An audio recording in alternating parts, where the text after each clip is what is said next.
A little bit of breakfast before getting underway for the 370-kilometre stage right down into the north of Surat itself.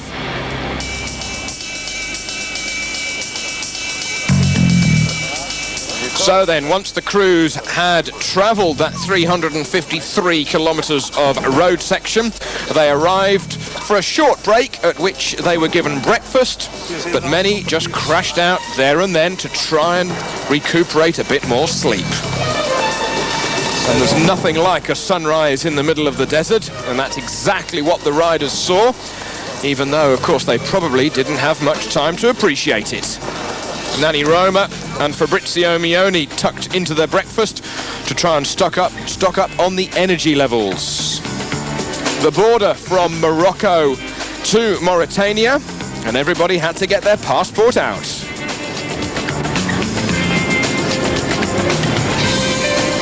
However, it was Fabrizio Mioni who really found the legs of the brand new twin-cylinder KTM. Big heavy bike, but it's got loads of grunts and loads of power. Number one, the reigning Dakar champion, was really chucking it about, really in his element.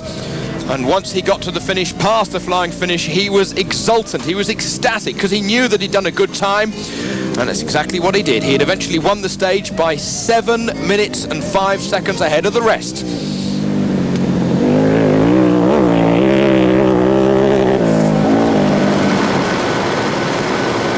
Nani Roma, third on the stage today, but second overall in the Dakar.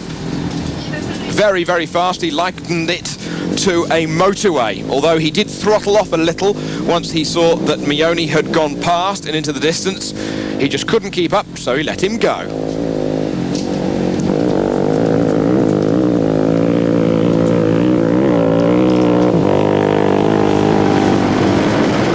Gavado from Chile, second on the stage, best of the rest behind Mioni, and Gavado third overall, just some 3.5 minutes back of Mioni in the overall classification.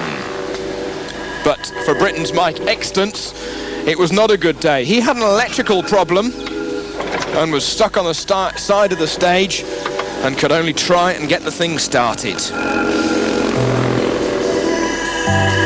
However, he crossed some wires, red touched blue and blue touched red, and the inevitable just happened. He looked down into the base of his Husserberg, and what can you do when you're in the middle of the desert?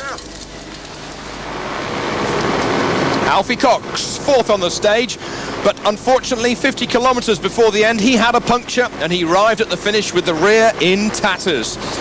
He reckoned that Mioni was doing some 190 kilometres an hour in places. Alfie just called it a desert motorway. Jordi Arcaron, seventh on the stage today, and fifth overall behind Alfie Cox. Cox is just 6 minutes off the lead overall. Arcaron's, he got caught in another's dust and so took another route, but unfortunately he went offline by about 2 kilometres.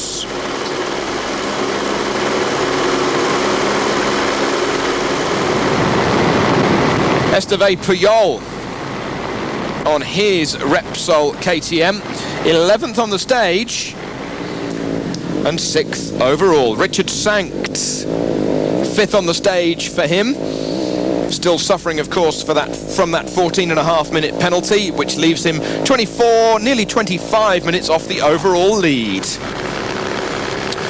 Giovanni Sala, number 7, teammate to the winner of the stage, Fabrizio Mioni. Didn't really get into his stride as much as Mioni did. Sala 6th on the stage. Kari Tiernan, he lost his voice by the time he got to the finish, and he actually said, maybe I'm a little too heavy for the single-cylinder machine, maybe I should have a crack at the twin. He is a big rider, is Tiernan. Eric Bernard was next on the stage. Bernard 12th on the stage, ironically, for the number 12 rider.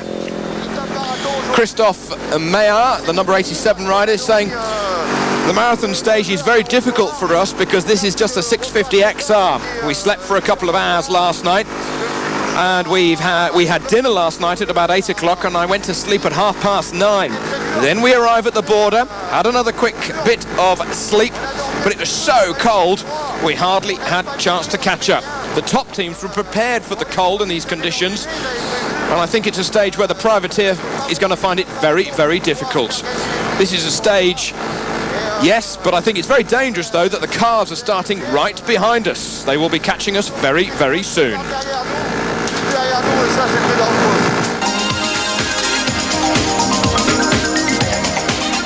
So then, the stage today, Mioni winning by 7 minutes from De Gavado, Roma and Cox only a second splitting them, and then Richard Sankt in 5th. Overall, Mioni at the front from Roma, De Gavado, Cox in 4th, and Arcaron's quite a way back in 5th.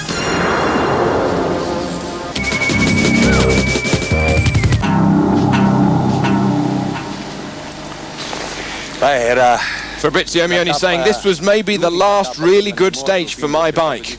However, if I had even a little more power, I could have gone even quicker, but it was okay for me. Today, I was very quick in any case, but I had to be careful because that sort of stage can also be very, very dangerous. Va molto veloce, ma sugli ostacoli poi è anche vero che ci si arriva talmente forte può essere pericoloso. La etapa muy rápida. Carlo De Gavado saying that was the fastest stage of the rally.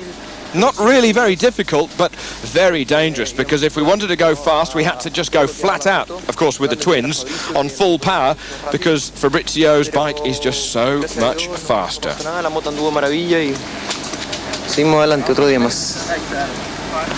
Nanny Roma saying, Yo estoy contento de cómo ha ido más o menos porque era una I think we couldn't follow Mioni with his twin. I was at 150, maybe 160 kilometers an hour. That's chopping out about 100 mile an hour maximum.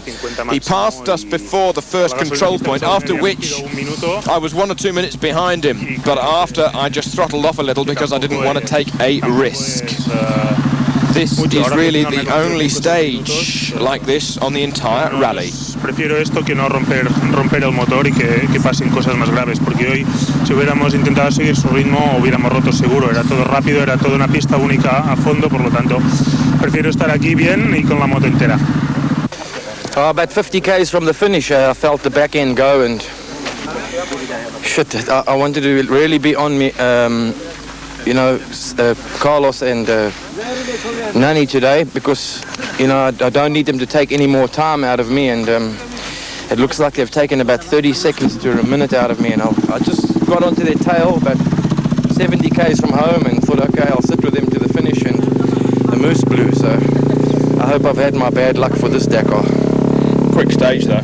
It was unbelievable. I mean, it was like a motorway, a desert highway, and obviously the twin just came to its fall today, and I mean, we had a very bad headwind, and on the single maximum about 155, 160, and I'm almost sure he was pulling at least 190 along there. And the problem is he's also, I thought he'd pull a lot more time than us, so we're actually lucky he didn't take 10 minutes out of us today.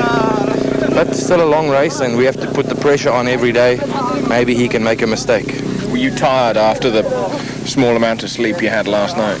Yeah, it was a bit stupid. I mean, we arrived, the front runners got there at 4 o'clock in the morning. I mean, we put our heads down just on the ground. I mean, we had no pillows, we were frozen, and we tried to get an hour or two sleep, but it's difficult when you're cold, and woke up at about just before 7, had some breakfast, and then went to the start at 8. So I think it was just crazy myself, but if that's what they think adventure's all about, we did it.